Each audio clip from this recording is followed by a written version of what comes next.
Lal is attached as a medical officer to the National Institute of Mental Health, which is the lead agency for research on mental disorders. He is also a prominent speaker in Archdiocese of Colombo. Dr. Nilal does Prikena, marriage enrichment, and youth programs for the Archdiocese of Colombo. He is married to Tushara and blessed with two beautiful daughters, Aloka and Nishada. Today's talk show would not have been possible if not for the technical and studio arrangement team. We are grateful to Mr. Errol Johnson, photographer and event organizer, and his assistant, Mr. Isru Bandaran. Mr. Niranjan and Mrs. Swendrini Fernando, proprietors of JNS Holdings, and Mr. Angelo Pereira, proprietor of A&J Sounds Palavatta. We kindly request you to switch off your videos and mute the microphones. We will have a question and answer session at the end of the webinar. So please type your questions and comments on the Zoom chat box. Over to you, Dr. Nilal.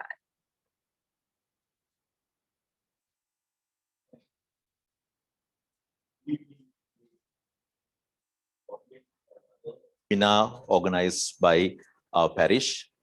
So today's talk is about Christian leadership and the business world.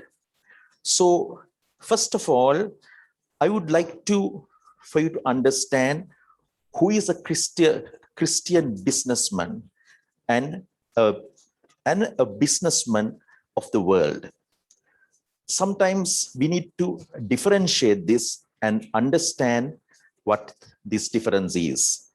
Sometimes we go to church, we do so many things, but when it comes to our practice in our professions, sometimes we forget to follow those guidelines. This reminds me of a quotation which I learned from my father. It says, Mr. Business went to church on every Sunday, but Mr. Business went to hell for what he did on Monday. So before we get into, I want to introduce you to this distinguished panel of gentlemen. They have something very common. And first of all, there are three Pereiras, Mr. Anil Pereira, Mr. Krishanta Pereira, and Mr. Russell Pereira. And the other common thing is that all are in the field, in the tea industry, and related in different ways to this industry. And the third thing is that they are all God-fearing Catholics. And they have their unique personalities and their uniqueness in how they do their work in their business and in their professions. So to start with, I would like to introduce, Mr. Anil Pereira. Anil has been in the management sector of the plantation industry for more than 40 years in the government as well as the private sector. And he is married to his beautiful wife, Imara, and he has been blessed with two lovely granddaughters as well. And so Anil, we would like to discuss with you now about this Christian leadership. Now, who is this? Can you sort of explain to us now who is a Christian leader? And can you just elaborate and explain, sort of start this discussion? Thank you, Dr. Nilal. Thank you for inviting me to participate at this webinar. To our worldwide viewers, good morning, good afternoon, and good evening. I praise the Lord for giving me the insight to prepare for this webinar. Thank you, Jesus. So The first question is what is Christian leadership? Christian leadership is a dynamic relational process. When you talk about a relational process, every human being has relationships. And under the influence of the Holy Spirit, a partner to achieve a common goal. It is serving others by leading and leading others by serving. Now, what makes a good Christian? Good leaders, good Christians practice and value integrity. People don't follow leaders who lack integrity. So when you think, why is Christian leadership important? You need to understand the word, what humility means. Humility is a quality of having a low view of one's importance. I want to repeat that. A quality of having a low view of one's importance. The goal of godly leadership is serving with a humble heart. Humility is revealed in a leader when we are serving God and serving others. Humility is offering our lives for others to see the love of Christ for them in us. So, Doctor, humility in leadership is seeing your team as God's chosen team for you. So thank you, Anil. I think this is a first thing we need to understand. What are the characteristics of a Christian leader? And so we need to have, what does the scripture, what does the Bible, what are the teachings of God related to being a good Christian leader? So Anil, I would like you to elaborate on this. Now, what are the principles that a Christian leader, what are the principles that govern a good Christian leader? Yes, Doctor.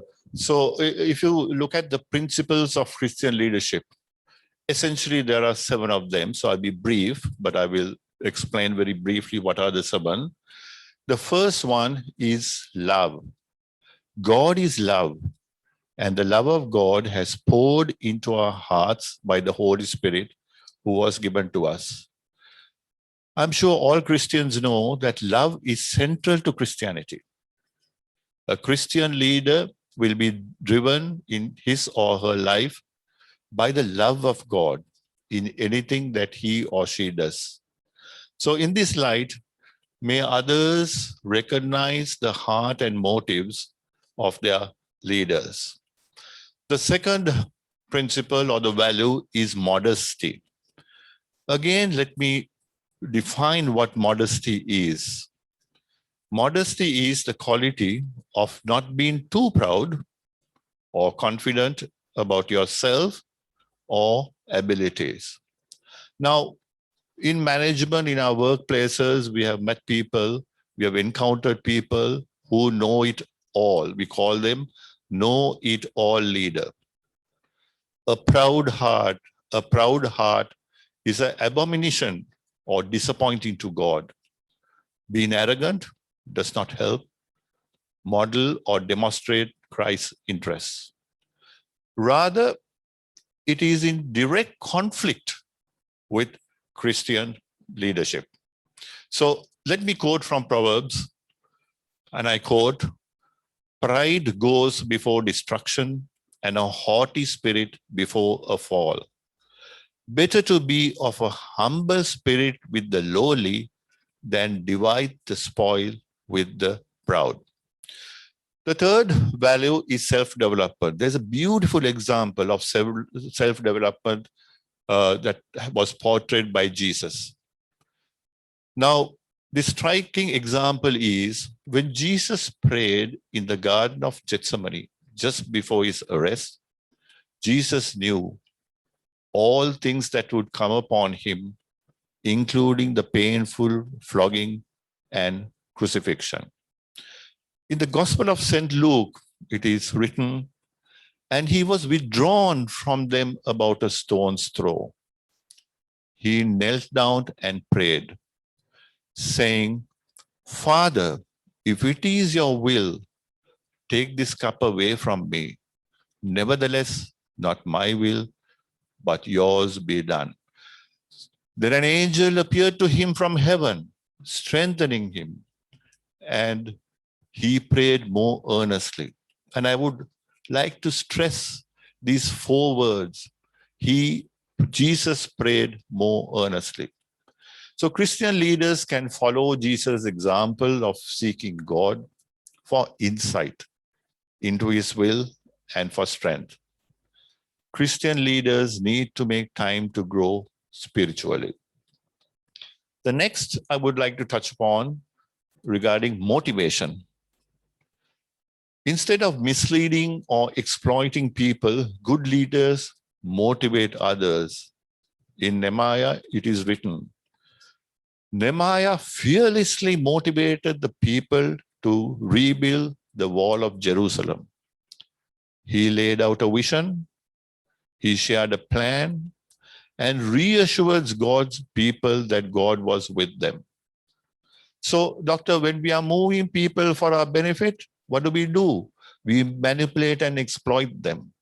But however, when we lead people for a higher purpose, now what is higher purpose? Higher purpose is God's purpose. We motivate them. The next is about correction. We all have our faults, and correcting others in the right way, not the wrong way, but the right way, is important to all Christians. There are many passages in the scriptures that speaks of this principle. And let me quote from Timothy. But avoid foolish and ignorant disputes, knowing that they generate strife, and a servant of the Lord must not quarrel, but be gentle to all, able to teach, patient in humility, correcting those who are in opposition. So from this, what does it flow? So how do Christian leaders approach correcting others? Firstly, by understanding their temperament. We need to understand temperament. Each human being is different to the other. Let me explain. Temperament refers to personality traits that determine how someone reacts to the world. Every person is different. A person's temperamental style plays a role in how they behave and interact with other people. There are different types of temperament. Let me quickly go through.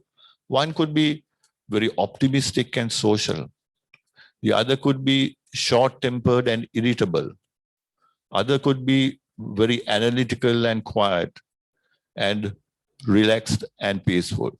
So a leader must develop skills in identifying these different temperaments of people and communicate in such a manner for a fruitful dialogue without hurting the feelings of these people that you deal in this world. As I said, everyone is different, and everyone would receive what is being said differently in the manner you express to that person whatever you want to say. So the second is respecting their concerns. You know, a lot of the managers, leaders, and people in this world, they demand respect. It doesn't work that way, doctor. Respecting means you expect a person for who they are, even when they are different from you, even they don't agree with you. Respecting others builds trust. A leader cannot demand respect, but earn respect of the followers by firstly respecting the followers. So you have to respect the followers if you want the followers to respect you. Then one must believe in the gifts that the Holy Spirit has given to individuals.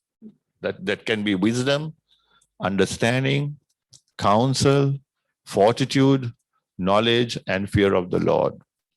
Once again, a Christian leader must have the ability to recognize an individual, and one must focus on blending the positives towards achieving the goal. Every individual has dreams, And a Christian leader recognizes that and must support such dreams. How do we do that? You must help the person to establish his or her goals, then develop the goals to a specific plan. Help the person to assess, well, is this achievable? Is this not achievable? And if so, why not? And a leader, therefore, is obligated to train and develop people to achieve their aspirations and dreams. And finally, on how this should be done, by challenging their flaws. Everyone has flaws. Some have a short temper. Some has weaknesses. Once again, a Christian leader must communicate with the individual to overcome them, recognizing that individuals have different attributes.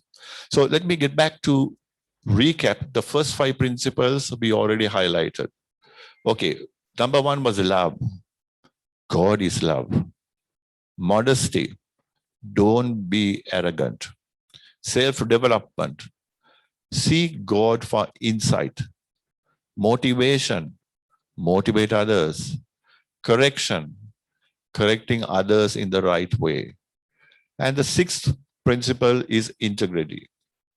Good leaders practice value integrity. Now, I like to once again quote from the Proverbs.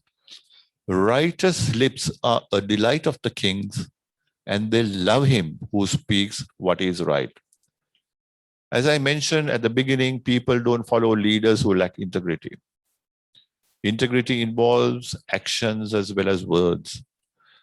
Integrity is practicing what we preach. We have to be consistent, dependable, and doing what we say we will do, and living in such a way that others follow us.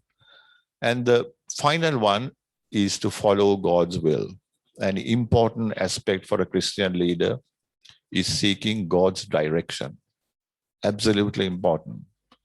A good leader seeks the Lord and commits his way to the Lord, and the Lord establishes the next step. In Proverbs, it is stated, the preparation of the heart belongs to man, but the answer of the tongue is from the Lord. Commit your works to the Lord, and your thoughts will be established. A man's heart plans his way, but the good Lord directs his steps. So finally, Doctor, to all viewers who are with us today, let your heart not be frozen. Open your heart to the good Lord. The good Lord is waiting to enter your heart. He loves you. He will heal you and guide you to be a good Christian leader. So thank you, Anil. I think you've done a lot of work with the scripture. You've got us a sort of a understanding on what the Bible says and what God expects a leader to be. So thank you for giving us these certain principles that we should be able to follow and to guide, and which is important when we do our own business or in our own profession. And Anil, I would like to ask you now, in your practice as a manager in this plantation sector, what are the qualities that you sort of worked with when it came in a practical sense? What are the qualities that you showed to your subordinates and your colleagues in your profession? Yes, Doctor. So basically, I would go back to your introduction. You said that we are all Pereiras, and I would use the first letter in spelling Pereira, the P, and I will try to describe what I see as important aspects. There are many, and these are only a few. The first P stands for prayer. Pray earnestly. If you go back to what I quoted from the Bible, it's what St. Luke said. Jesus prayed more earnestly. Prayer leads to faith, and nothing is impossible when you pray honestly on your knees to our good Lord. The second P is people. You must lead your team for a higher purpose. Just like what Jeremiah did. What he did was he told the people in building the Jerusalem wall, there is a higher purpose of what you're doing, which is God's purpose. So when you lead the people in such a manner, you have to motivate them, you have to appreciate them, and you have to listen to them. When God created man, he gave one mouth and 2 ears. That is because you must listen more and talk less. The third P is preparation. This is very important for young managers, leaders to be. In the corporate sector, there are many meetings. They call it a management meeting, a sector meeting, a board meeting. It's very important that one prepare itself when you go for such a meeting. Do your research, have your numbers. And one of the philosophies that I always followed in my career in the corporate sector, and I have sort of indicated to the managers who work for me, always anticipate questions. Maybe the chairman, maybe the director, maybe a boss will ask you certain questions. Anticipate them. And in my experience, I write down these questions, at least 6 or 7 of them is asked, and I'm ready for it. And the next P stands for punctuality. Punctuality is extremely important. One must discipline oneself. Time is of essence. And in one-liner, I would basically say, you must be 10 minutes early for a meeting or whatever, even to church, and not 1 minute late. That should be the principle, and that is very important. And finally, it's procrastination. Managers and some of the people, not all, they delay and keep putting off what has to be done in terms of today to tomorrow and day after. So in management, managers must decide, must take risk. But one little piece of advice that I can give you is, when you take risk, calculated risk, yes, some of them don't work. Some of them do work. So those that work, celebrate with your team. But those that don't work, don't pass the responsibility. You take the responsibility. And I conclude by saying, experience. What is experience? You build experience by making mistakes. And that drives you to experience and a better working environment. Thank you, Doctor. Okay, thank you, Anil, for giving us a very sort of a elaborate explanation on what are the Christian guidelines and what a leader should really have in performing their own profession.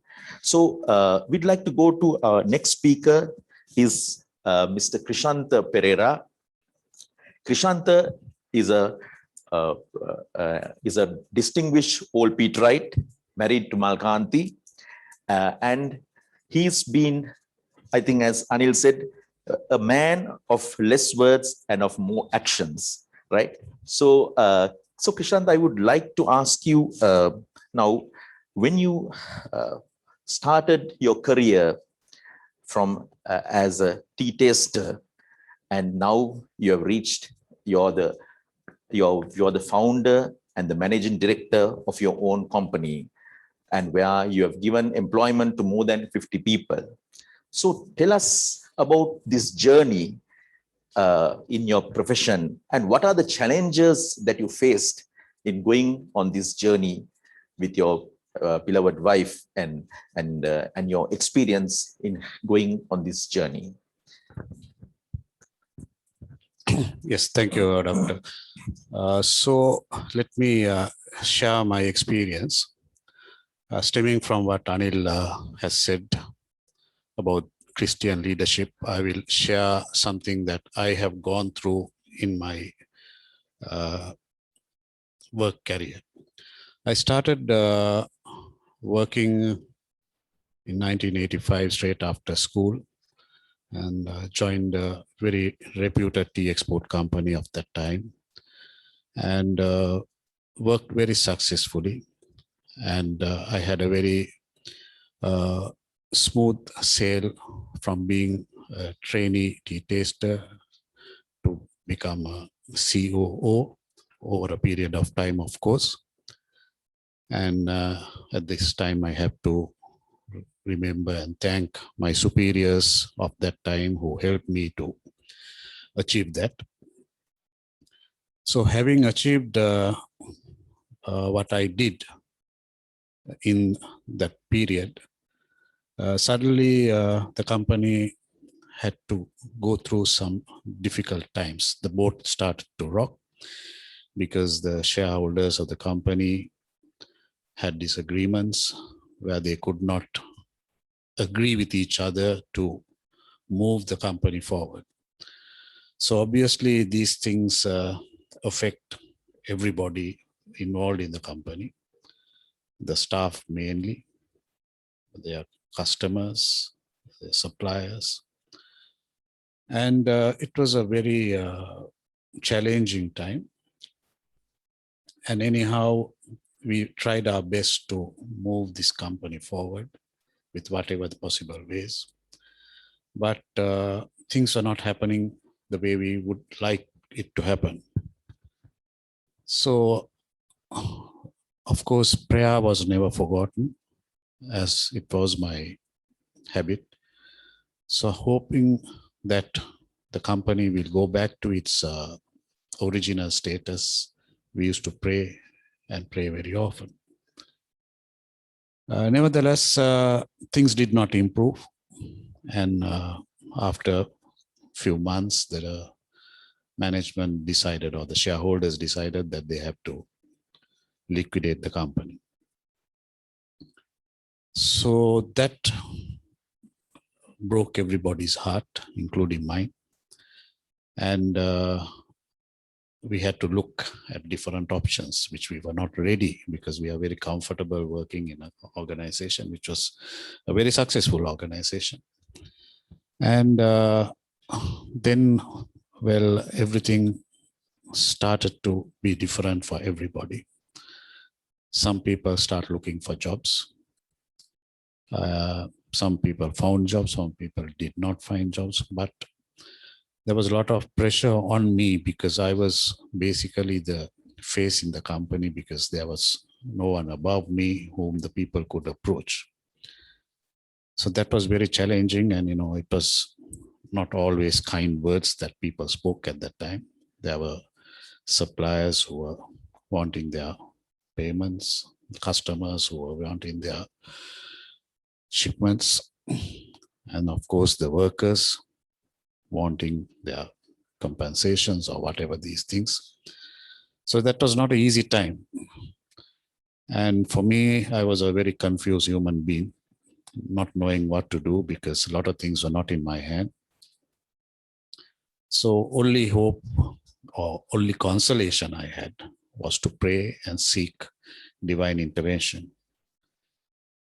And going through these difficult times,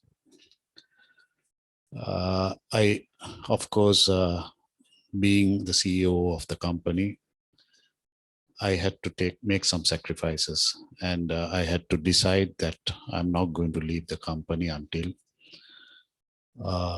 all my obligations towards the company was met.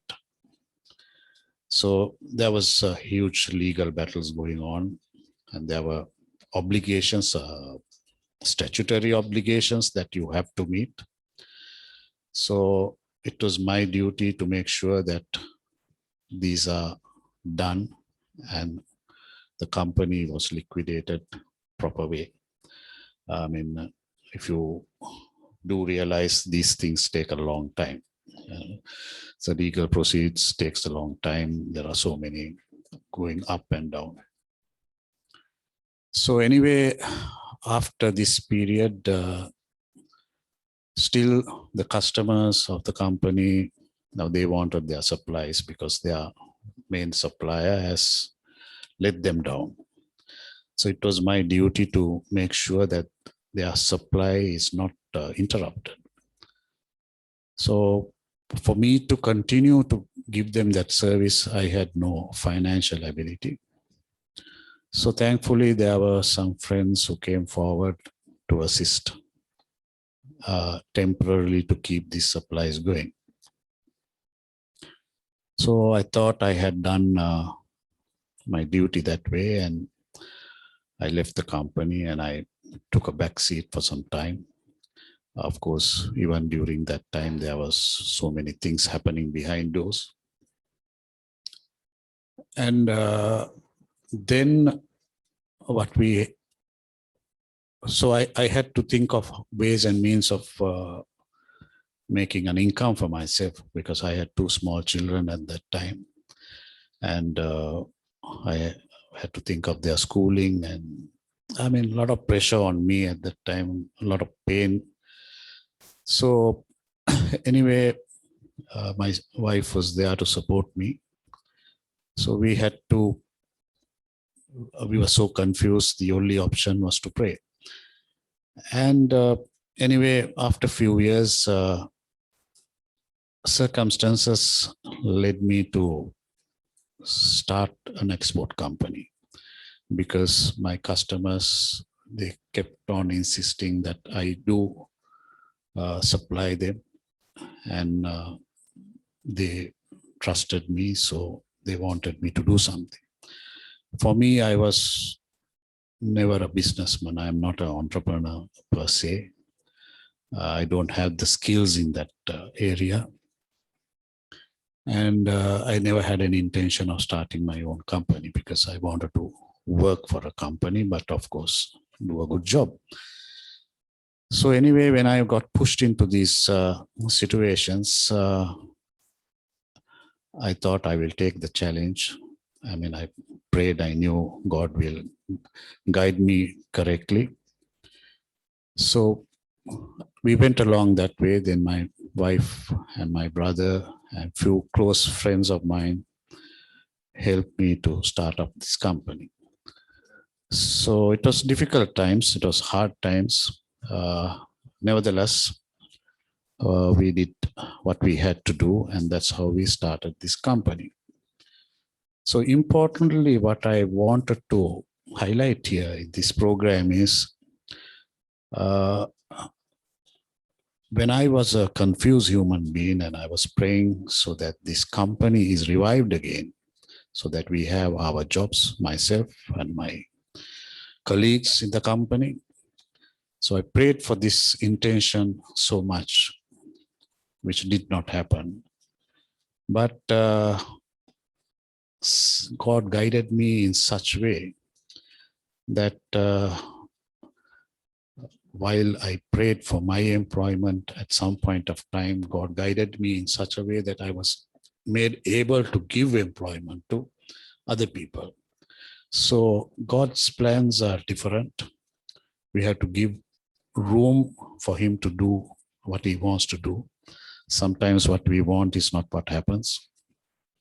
But we need to have faith, and we need to depend on Him to move forward. So thankfully, now we have a nice little business. We employ about 50 people, quite an advanced organization.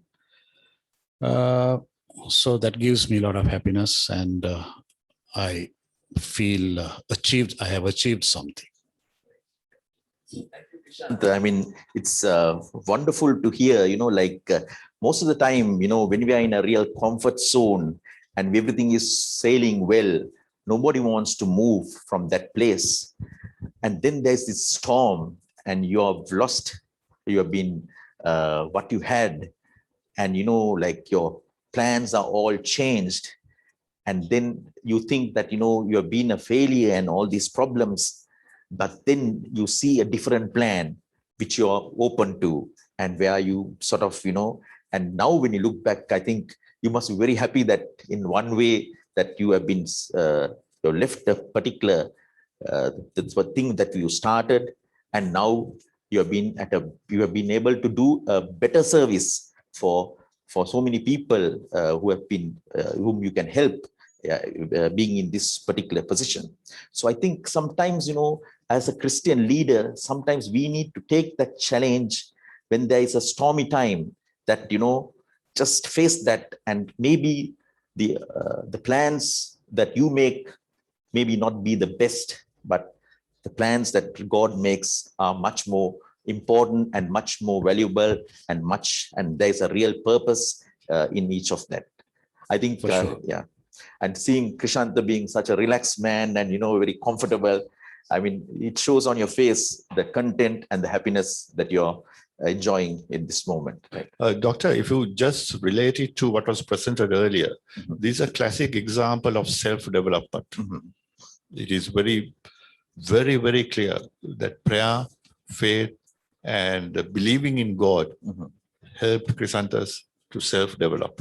Right. Yes. Thank you. And actually, as you spoke and all the characteristics, I think we saw many of the characteristics in Chrysanthus' journey, in his professional journey, in his career. So where he's like not giving up, and being persistent and all that. So thank you very much for that contribution and for that enlightenment. And I think as the people who watch, I think they need to understand the importance of sticking to your goal and not giving up. And that's something good that we have learned today. Thank you, Krishanta.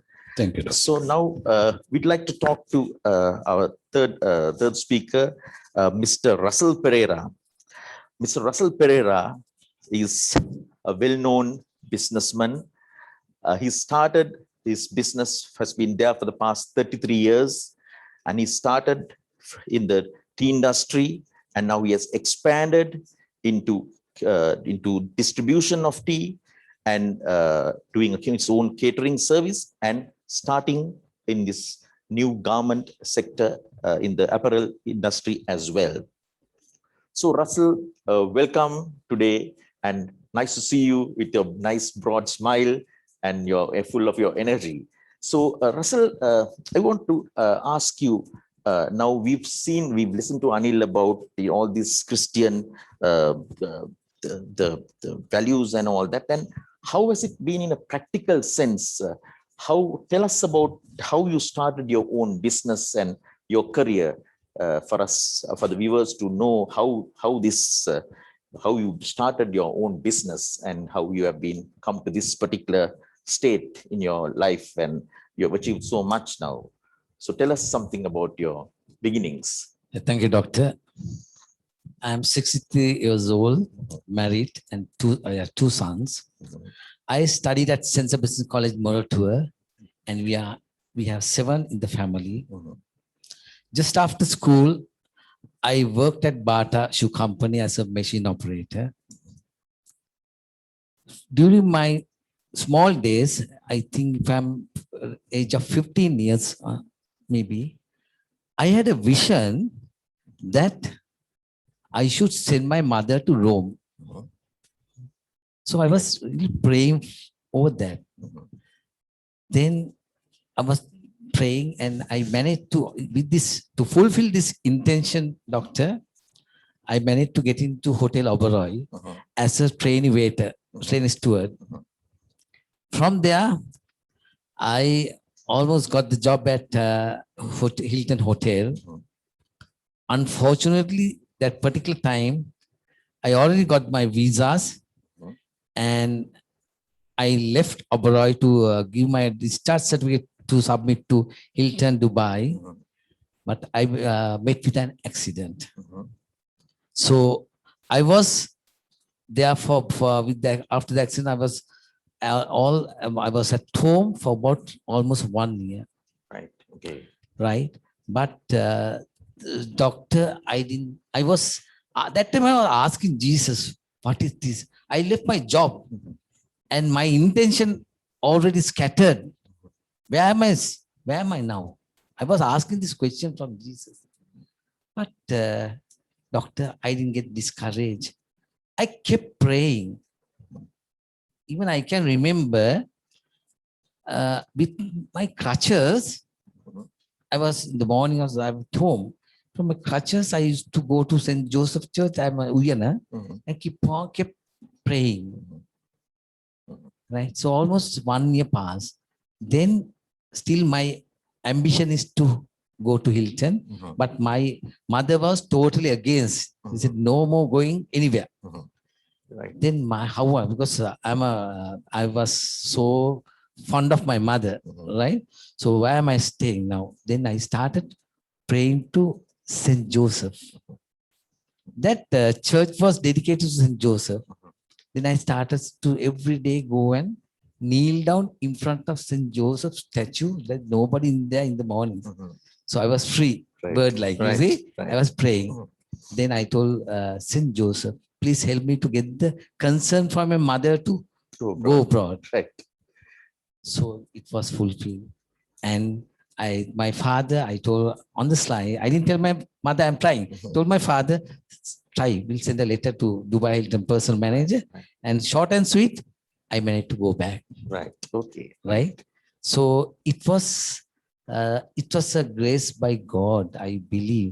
Then while working, so now I had to do this intention, my main concern to somehow to see that I want to send this my parents. Then I was while working, I was a waiter Mhm. attached to room service Right. and coffee shop as well. Then I was doing a lot of part-time work. Right. Okay. So I used to earn more than my salary by doing part-time. So that time, my Sri Lankan guy used to tell me part-time, Russell. Right.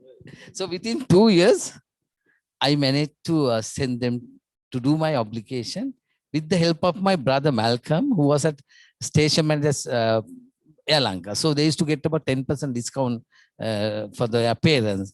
So from that, I managed to send them to about a couple of countries as well as they came to Dubai. So that was my intention from the small days at the age of 15 years. So I was thinking how powerful is Jesus. So when I at the age of 15 years, can you believe that I can do a thing like this? Say, without a job, without a lot of money, although I got 10% discount ticket. There are so many hotels, I had a lot of money was involved. So Jesus did it. So after sometimes I got a transfer to Colombo Hilton, just opening up the Colombo. We are the first batch to at Colombo Hilton 1986. I joined as a cost assistant. At that time I was married, so that I started as a cost assistant. While working, Salem Bank, the CEO, Mr. Rohan Pereira, he was our neighbor. He said, Russell, why not you do a small business? What? To start a tea service. Okay, right. I was thinking, okay, why not? I'll take a challenge. And then I said yes. Then I was supposed to serve 50 cups of tea for a day that time. So only problem I had a issue with Bernie. She was totally against my leaving Hilton and doing business because actually that time we didn't have any money. I was there for more than 5.5 years in Dubai Hilton, but after doing obligations, I didn't have anything. My mother has collected about 100,000 rupees during that time. The money I used to send her, she has saved. So putting that money, we managed to buy a house through HPT at Lunava. So likewise, I had a lot of commitment. Whatever I managed to convince Bernie, I said, okay, don't worry. The installment was 2,250. I'll make sure that I will give this money. So like that is managed to start the business. So it was very, very difficult, like without any money. And our initial capital was only 2,500 rupees, which I this thing pawn in Bank of Ceylon that time to buy these hot covers to get 2,500. So our initial capital, doctor, only 2,500. But yes, that's just the fact, you see. And we really, both of us really work hard. Although initially she was against, she was behind me. So we used to pack, I can remember we used to pack tea leaves start from 7 until 12 o'clock with a hacksaw blade and a candle. Right? Because following day I had to take tea. And again, we both used to get up at 4 o'clock in the morning. And she used to make some kadala. I used to get some hot dog buns from a close by place, and she used to put inside this chipolata, whatever it is. I can still remember. Then send it to Selam Bank. So likewise, and I used to go to shop that time selling tea leaves.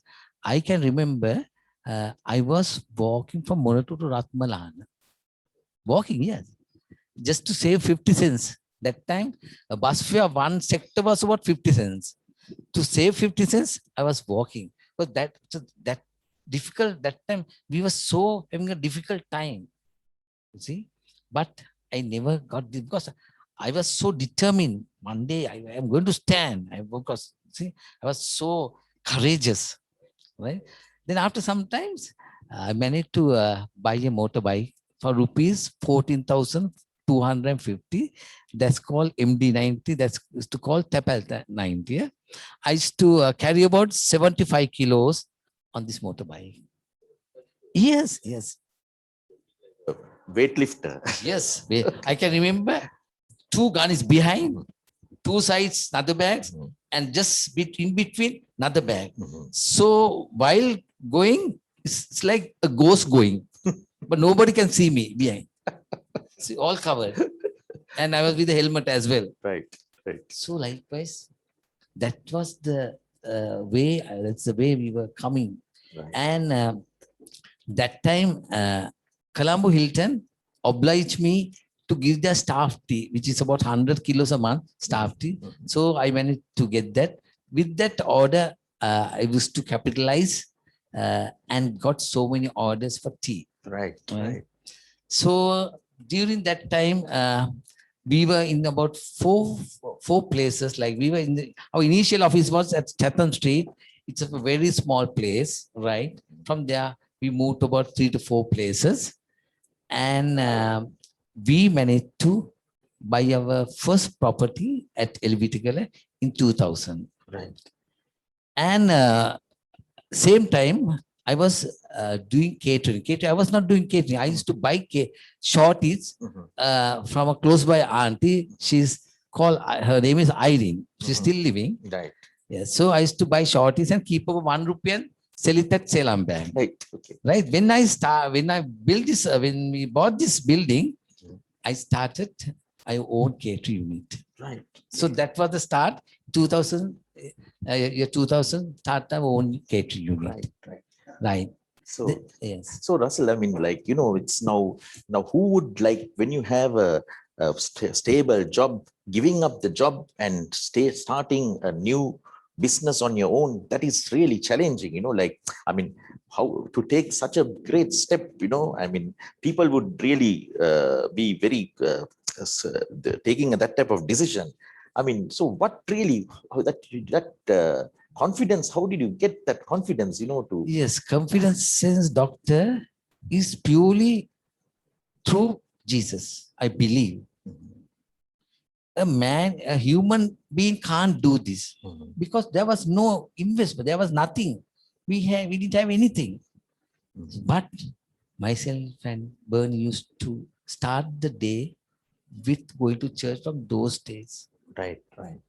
And we had whatever the difficulties, we were praying and we had the faith, Jesus. And we used to recite the rosary daily basis. Right. Okay. It's very important. This is the time that I thought I will give something to the viewers, some message. You see, we are not saints, doctor. I'm a sinner, big sinner. Right. Right. Huh? Right. Okay. Although I talk about what was my past and how I'm close to Jesus, I'm a sinner. Right. So thank you, Russell, for bringing us down the memory lane from your start and how you bought the bike and coming up the ladder. And so I think a lot of things for us to learn for the young people. How to have that strength of not giving up and holding on to that faith and importance of trusting in a God and in Jesus Christ. So, and you're going for mass and and being with the Lord all the time. And I want to ask you, Russell, another thing is now what are the, I mean, how can you inspire a person who did not have much opportunity, maybe even to have to do their education, to get educational qualification? Some people have not had that opportunity. How can you sort of inspire a person like that? What can you say to a person he would sort of didn't have that chance to do his education or to get the maximum out of it? Any advice that you can give to a person like that?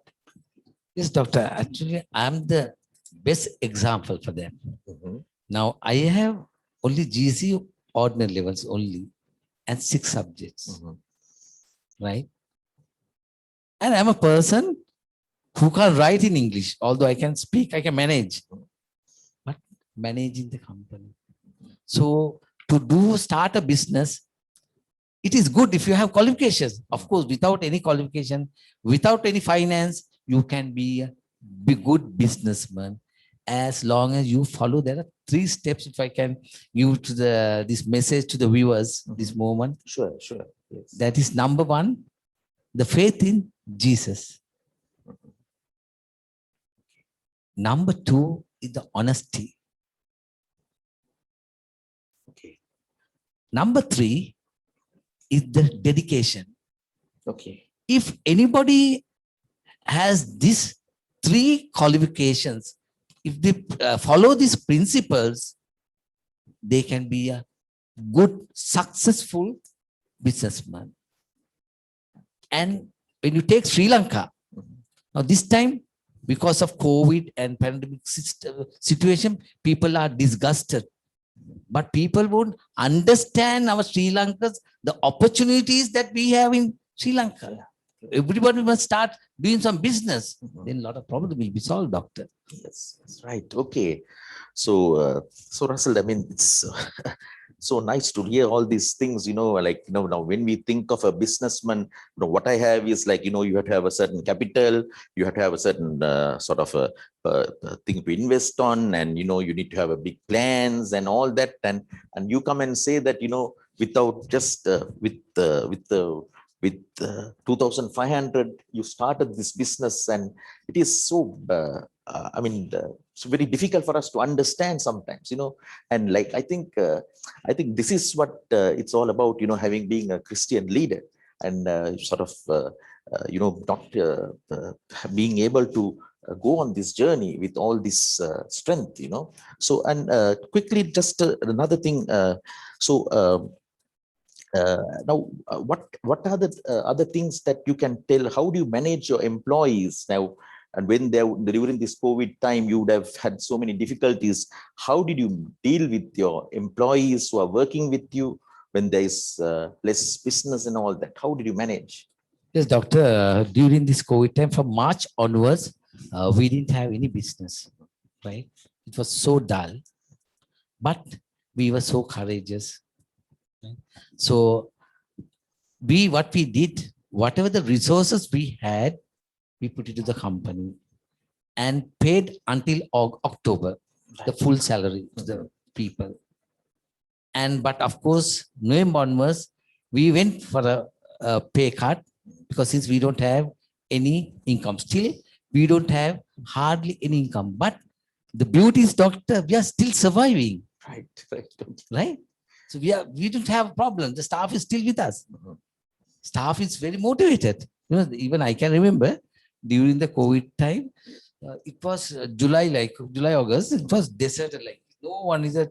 People are just waiting. What will happen? So that time I used to, we had a coordinator, one girl is there. So I used to take my drum from home, put this drum and play, go to the kitchen and give them some sort of a talk and play. I give the drum to the kitchen staff, and both of us, that girl, I'm dancing. Right. Okay. You see? Right. And Right. keep the staff going. Going. Then after that, go to garment and the tea department. And finally, I go to our office people. Right. And get all the people and dancing. to Right. see that moral how. And also, doctor, you in our company, doctor, there are certain principles I follow.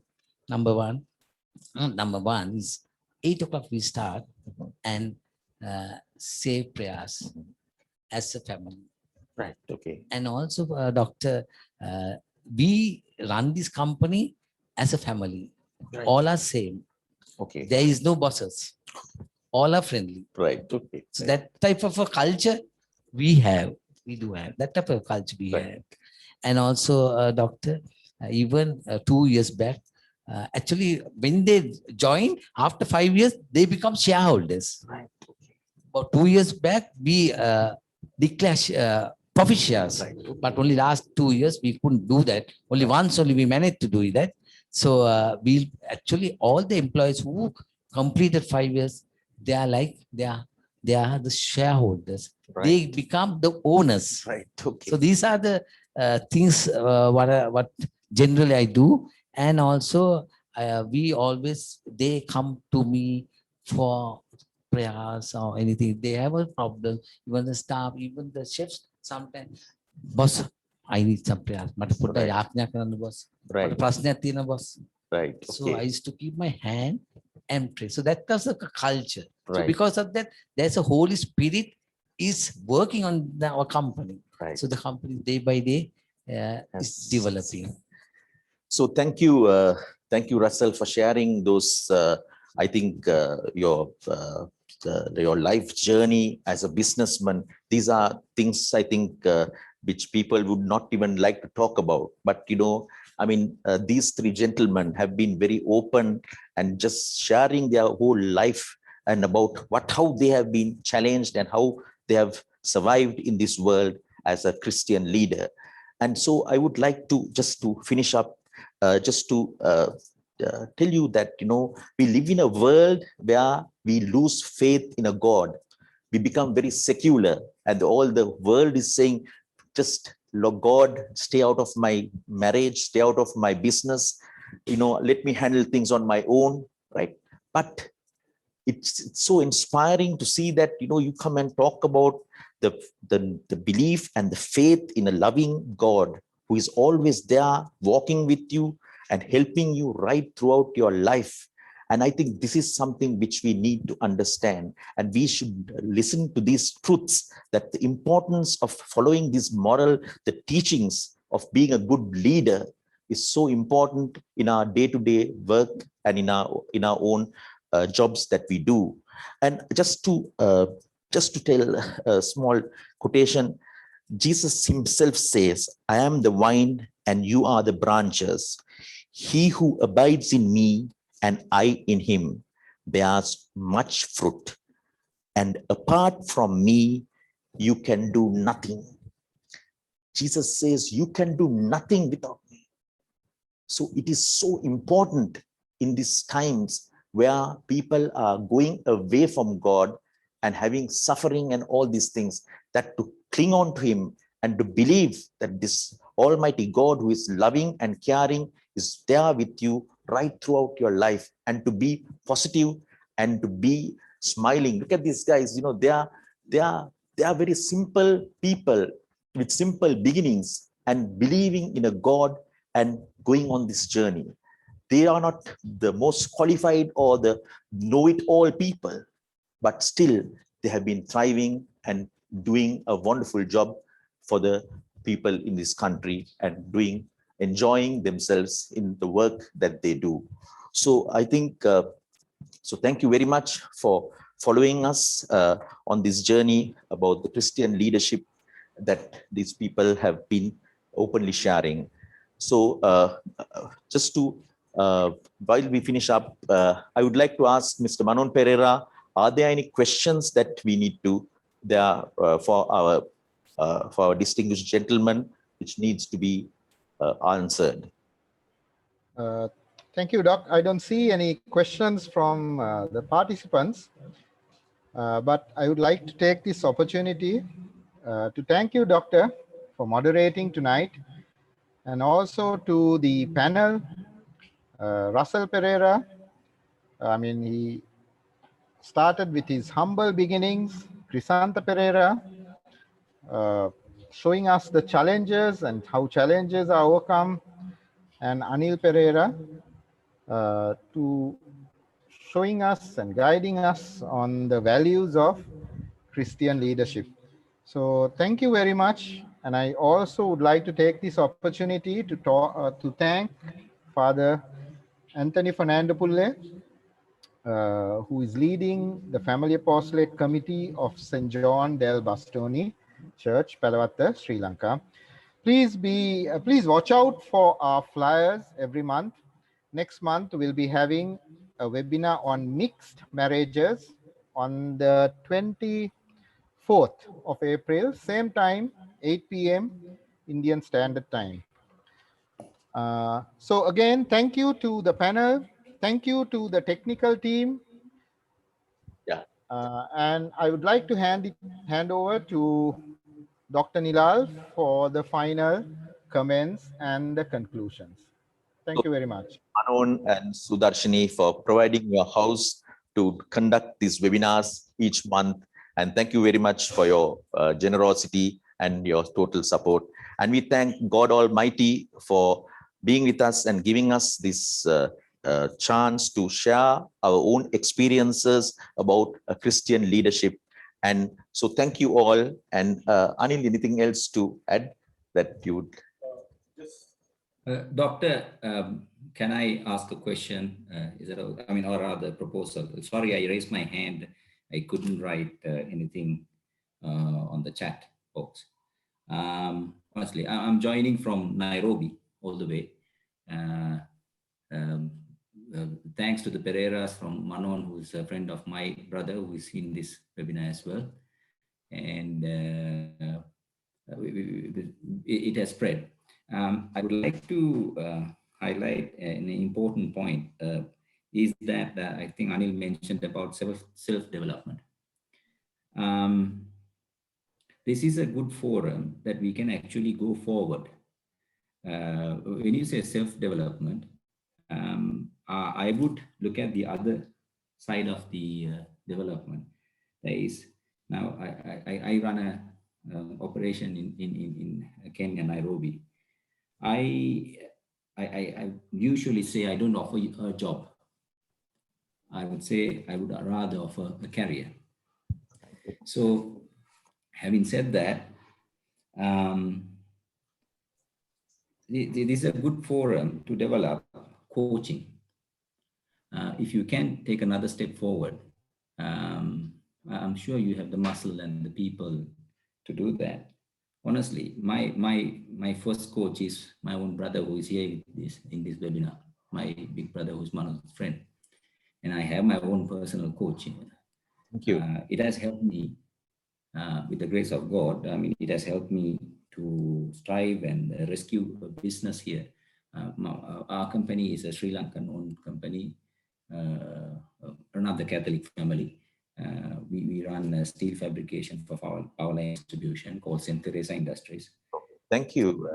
Thank you for those kind words. And I think you used a good term, help the person to choose a career, not a job. I think that's what all the motivation and that self-development and the coaching is all about. I think that's what we really need to find the best out of that person. And when when you detect that best person, the qualities that he has, we need to see that he grows into and blossoms out and gives the being full productive to society. So I think, thank you very much for highlighting that point. And we are so glad that you gave us your opinion and your comments. Thank you very much for joining our webinar. Thank you. So we will have a small, I think, Anil. Yes, finally, before we conclude, I want to strongly recommend to the viewers a song that they should listen to when they have time. This song is sung by Linda Randall, and it is styled God on the Mountain. I will just read the first two lines of this song. It's very inspirational, and it brings solace to you. It goes on like this: God on the mountain is still God in the valley. God during good times is still God in the bad times. God in the day is still God in the night. So if you listen to this song, listen to it often, it will give you a lot of comfort and a lot of solace. So the song, once again, is sung by Linda Randall, and the name of the song is God on the Mountain. Thank you.